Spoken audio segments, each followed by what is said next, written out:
couple of y'all. So this is going to be more directed to y'all at home because I know all the people in this room are adamant professionals and turn in perfect contracts every time. So here's what we're going to discuss today a little bit, and feel free to chime in, ask questions, or whatever's going on. We're going to discuss things that are missing from real estate agents' contracts and issues with contracts. Things that help has to track you down to get corrected, and by providing a full contract up front, you know, you make your life easier. You touch it once, you don't touch it multiple times and have to go back. You don't have Karen and Christina just nagging at y'all all the way through closing in a lot of cases. So most of you here are pretty good, so this is more directed at y'all at home. First thing up, fully executed documents is what she said. So a binding contract. Every place needs to be signed, initialed by all parties in order for it to be binding. The last person to sign it can bind it and send it back to the other party. Okay, so that is a binding contract. So where you have exhibits missing, stuff like that, right? So seller's property disclosure wasn't provided up front, so you need to add that back to it later. You should write in special steps that the seller to provide seller's property disclosure within 3 business days or 3 days of binding contract in special steps. You will still label that under your exhibits as A, B, C, D, whichever exhibit it's going to be. And when they provide it to you, you will sign it before that deadline is up and send it back to all parties. All right. So if you have a seller's property disclosure statement checked in there, you have nothing in special steps, and they're just providing it to you after the fact, and your buyer, the buyer doesn't sign it until 2 days after binding, technically, you didn't have a binding contract to begin with, because not everything was signed. There's arguments that can go back and forth on that whole thing though, so, you know, oh, we were binding. Well, yeah, everybody was kind of moving forward. You were moving forward with inspections, everything's moving forward, but technically you're not binding, all right? Another thing that came up with that is when you go in and you change something in the contract. So for instance, give me an example.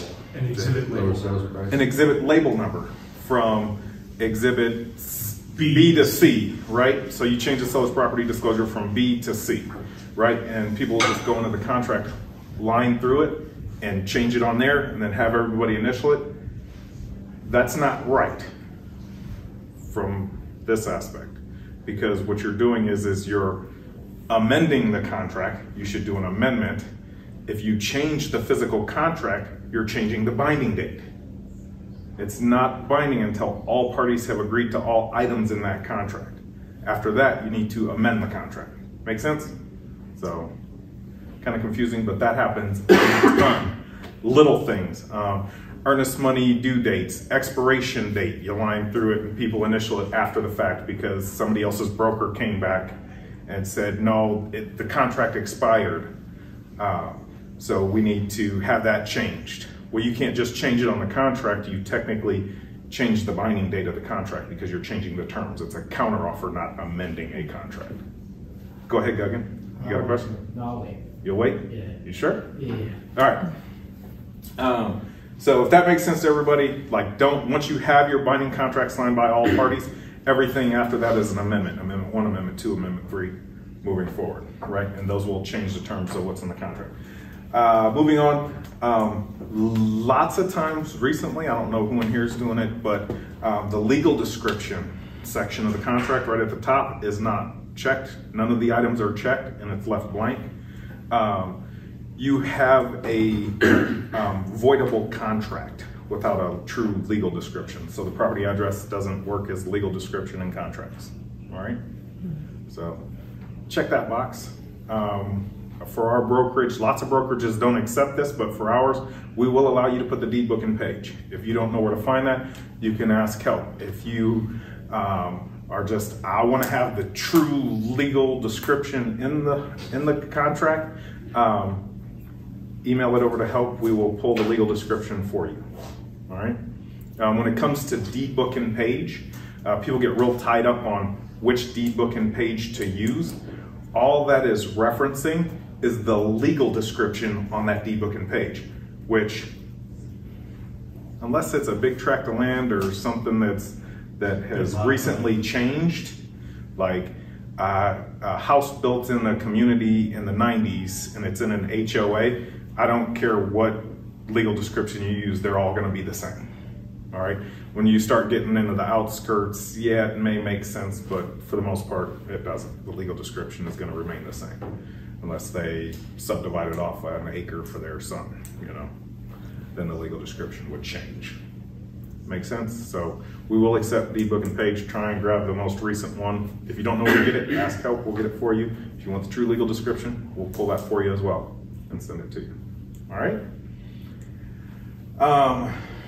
I don't know who's doing this, but she put in here leaving the closing attorney blank or earnest money holder blank. It's if Christina wrote it down, it's happening. So I hope nobody in this room, I mean, y'all are here every day and involved, but clearly it's happening. Obviously, if that's missing and you go back and you just change it on the contract, it can become an issue. I would say don't let the seller choose the closing attorney. Buyer chooses closing attorney in Georgia.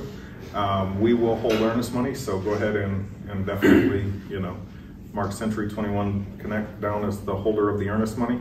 That can come in very handy at times. We even have a lot of our listing agents that are forcing the other side to have us hold earnest money. The odds of a seller getting earnest money are slim to none in most cases. It's just got to be a blatant walk away by the buyer or a serious issue where they clearly didn't qualify and should have known. So don't put people's earnest money at risk. That's all I'll talk about earnest money. I kind of went over this already, adding disclosures, exhibit letters and adding everything to the contract. If it's coming in after it's binding, you need to amend the contract. Don't just add it as Exhibit E. If it's something that you're going to be waiting for, make sure you write a special stip that they are to provide it to you by X date and make sure you get it and signed and back to them by that deadline.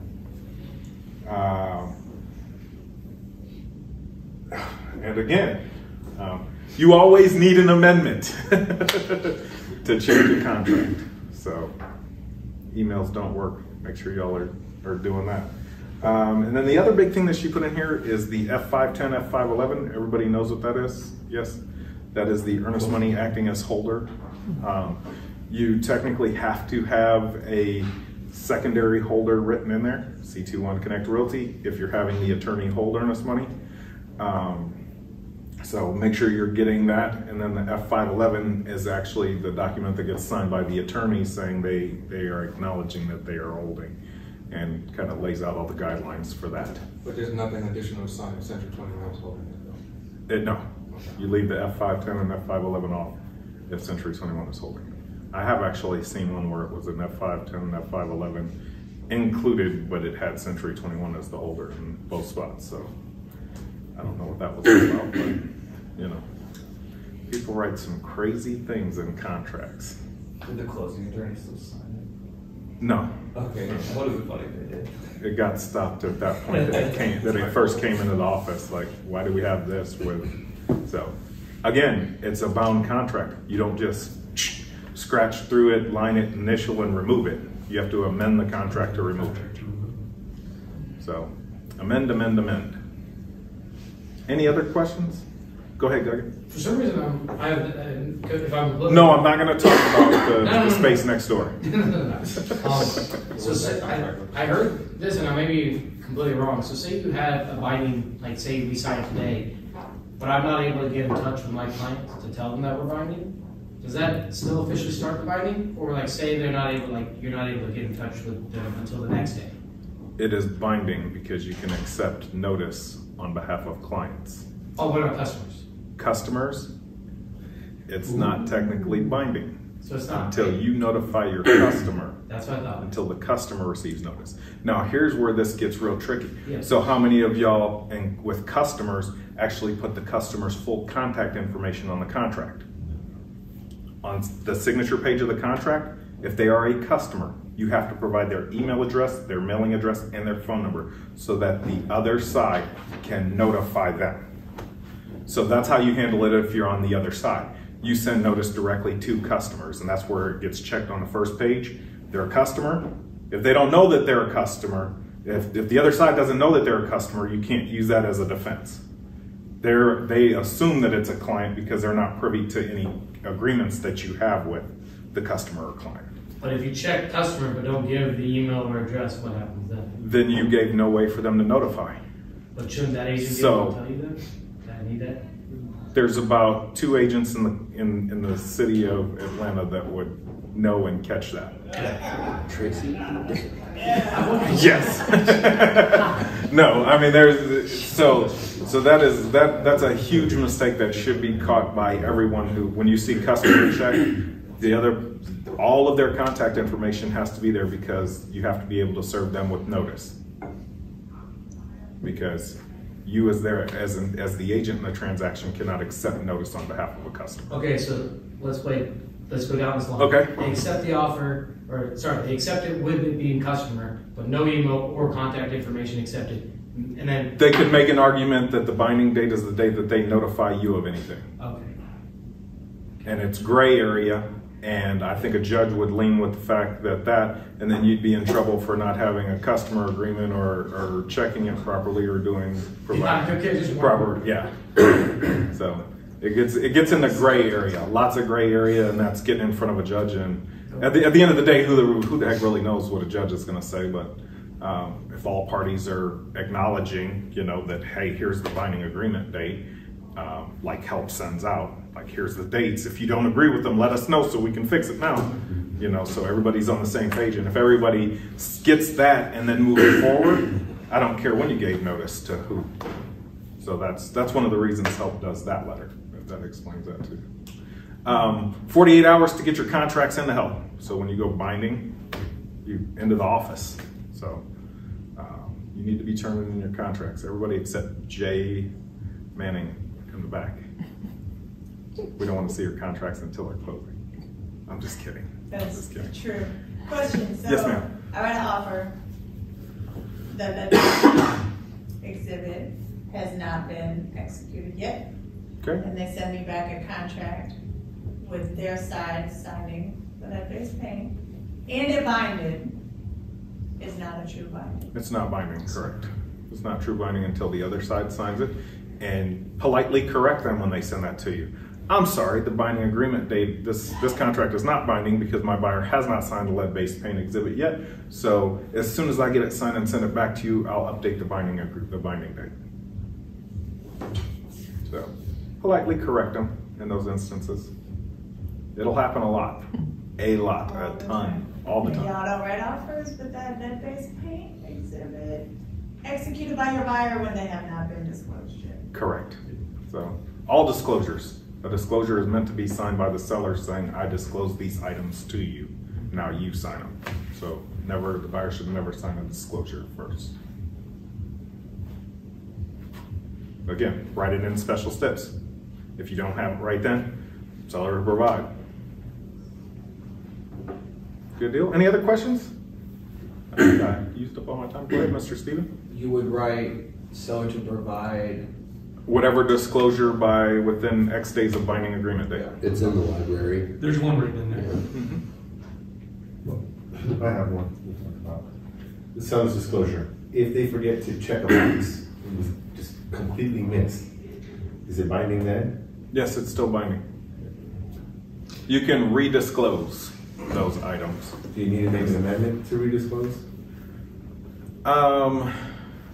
Wouldn't hurt. Probably a good idea. Yep. Okay. Because what we ended up doing was just checking and getting it re-signed again. So related question, do you as an agent ever make a change on a disclosure document? No. No, please, never. Or use whiteout on a disclosure or any contract for that matter. All changes to a contract must be lined through an initial. An amendment. You don't white something out on it. Signed and the buyer's agent whited out the terms typed in their own terms and submitted it to the lender as an executed amendment. Wow. Gotta love that. And we didn't have the executed amendment, and I kept saying to her, we don't have it, so the attorney supplied it to us, And it was the wrong one. and it was the, Terms were different than what was stated in. Nice. Nice. I suppose if you want to go to jail, right? because not only is that a violation of license law, that's mortgage fraud on top of it. Gee. So, and you are aiding and abetting your client in mortgage fraud. I don't know if aiding and abetting is, but you assisted them, and you assisted them in doing that. So, yeah, definitely don't white stuff out ever on a contract. All right. Never sign for your clients either. Please and thank you. Use e-sign. Use it the way it's supposed. It's meant to be used. Yes. Email it, and they have the option of people signing right there. Everybody. I mean, not everybody, but 99% of people have a smartphone and their email on their smartphone. I would still personally, Jay, no, you're not signing it from here. I just emailed it to you. Let me show you what it is if you need to do it, because it logs IP addresses, all that stuff. Mr. Guggen. So say you have a husband and wife, and the husband's like, you know what, send me, like I send it to the husband for signatures, and then he's like, I'll send it to the same email address for the wife. No. No? No. Must have, and that's why Remind requires you to have two separate email addresses. Oh, my email lets me send it to the same. I've done it before. I don't know. It let me. You should. You shouldn't ever. No. We'll get into Two separate emails. accepted, so we're all good. But Yeah. let me. No, I'll send it to your email address, and you can forward it to your wife if you want to. Don't ever put that in writing, but you know, that's one of those things like you integrity of don't. the system, one email address equals one signature. Yep. Period. Done. No exception. So interesting. So I don't know how you got that Yeah, I to was work able like to that do it. I've because done it it multiple won't. times. I mean, not that I'm proud of it. Well, let's talk after we're done here so we can keep you out of real estate jail since you've done it multiple times. Any other questions while we're here? Nothing? All right. Thank y'all.